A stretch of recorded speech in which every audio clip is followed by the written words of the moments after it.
ఈరోజు మగువ ఓ మగువ serial episode లో ఏం జరిగిందో తెలుసుకుందాం. చెంచలమ్మ ఇంట్లో వినాయకుడి పూజ జరుగుతూ ఉంటే చెంచలమ్మ భర్త పూజకి ఉండకుండా అర్జెంటుగా పనుందని వెళ్ళిపోతూ ఉంటే చెంచలమ్మ ఆపేటప్పటికి కోప్పడతాడు. చెంచలమ్మ కేశవుని అర్థం చేసుకుని ఎంతో ముఖ్యమైన పని ఉంటే తప్ప మీరు ఇలా చెయ్యరు కదా, వెళ్ళండి అంటుంది. ఇక అతనైతే అక్కడి నుంచి వెళ్ళిపోతాడు. తర్వాత పూజని పూర్తి చేస్తారు.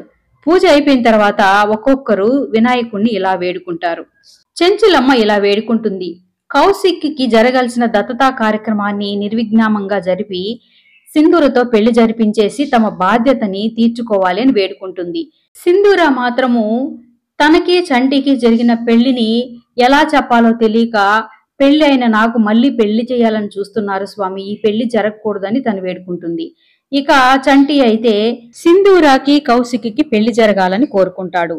పెద్దమ్మ సింధూరాకి నాకు పెళ్లి చేసి ఈ ఆస్తి మొత్తం నాకే దక్కాలి స్వామి అని రవిబాబు వేడుకుంటాడు. కేశవ నేరుగా హాస్పిటల్కి వెళ్లి చంటి వాళ్ళమ్మ ఆరోగ్య పరిస్థితి ఎలాగుందో కనుక్కుంటే తనకి ప్రాణాపాయం ఏమీ లేదని చెప్పడంతో ఇక సంతోషంతో ఆ నర్సుకి కొంచెం డబ్బులు ఇచ్చి తనని జాగ్రత్తగా చూసుకోమని చెప్పి మళ్ళీ తిరిగి ఇంటికి వస్తాడు. కేశవాన్ని చూసిన చెంచలమ్మ వెళ్లేటప్పుడు తనని కోపడ్డంతో తను అలిగి కూర్చుంటుంది. చంటి కేశవ కలిసి చెంచలమ్మ కోపాన్ని పోగొడతారు. తర్వాత చెంచలమ్మ కౌశిక్కు దత్తత కార్యక్రమం గురించి మాట్లాడడంతో కేశవ ఈ కార్యక్రమం జరగడం నాకు ఇష్టం లేదు, ఆ కౌశిక్ ని నా కొడుకు స్థానంలో నేను ఊహించుకోలేను, నువ్వు కూడా బాగా ఆలోచించుకో, నీ కొడుకు వస్తువులని భద్రంగా దాచుకుని అపురూపంగా చూసుకుంటున్న నువ్వు నీ కొడుకు స్థానంలో ఇంకొకరిని తీసుకొచ్చి పెడితే నీ కొడుకుని మర్చిపోయినట్టే కదా, నీ కొడుకు మీద నీకు ప్రేమ తగ్గిపోయినట్టే కదా, బాగా ఆలోచించుకో అని చెప్పడంతో చెంచలమ్మ కూడా ఆలోచనలో పడుతుంది. చంటి బావి దగ్గర నీళ్లు తోడుతూ ఉంటే సింధూర చంటినే చూస్తూ ఉండడం గమనించిన చంటి, ఇదేంటి అమ్మాయి గారు నన్నే చూస్తున్నారు, అయ్యగారు అమ్మగారు ఇక్కడే ఉండారన్న స్పృహ కూడా లేకుండా నన్నే చూస్తున్నారేంటి అని అనుకుంటూ ఉంటాడు. తర్వాత చెంచలమ్మ ఒక నిర్ణయానికి వచ్చి ఇంట్లో అందరినీ పిలిచి ఇలా చెప్తూ ఉంటుంది. కౌశిక్తో నన్ను క్షమించు బాబు అని చెప్పగానే, అదేంటండి మీరు నాకంటే పెద్దవారు, మిమ్మల్ని నేను క్షమించడం ఏంటి అని కౌశిక్ అడుగుతాడు. నిన్ను నా కొడుకుగా దత్తత తీసుకుంటానని చెప్పాను కదా, ఇప్పుడు దత్తత తీసుకోవడం లేదని చెప్తున్నాను, అందుకే అలా అడిగాను అని చెంచలమ్మ అనడంతో ఇక కేశవ కూడా ఇలా చెప్తూ ఉంటాడు.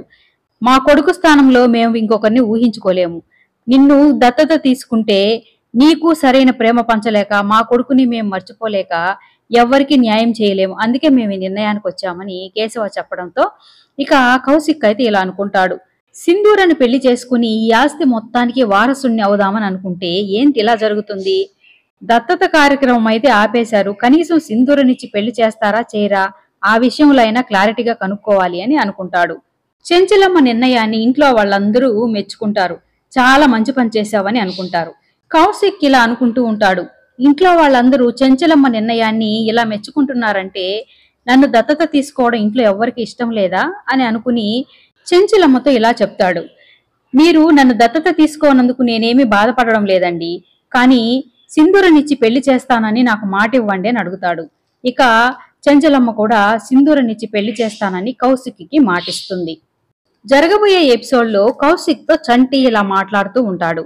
అమ్మాయి గారిని పెళ్లి చేసుకున్న తర్వాత అనుమానించి అవమానించి అమ్మాయి గారిని బాధ పెట్టారంటే చెంచలమ్మ గారు మీ మీద ప్రేమతో మిమ్మల్ని వదిలేసినా వదిలేస్తుందేమో, కానీ నేను మాత్రం అడ్డంగా నరికేస్తాను అని తనకి వార్నింగ్ ఇస్తూ ఉంటాడు.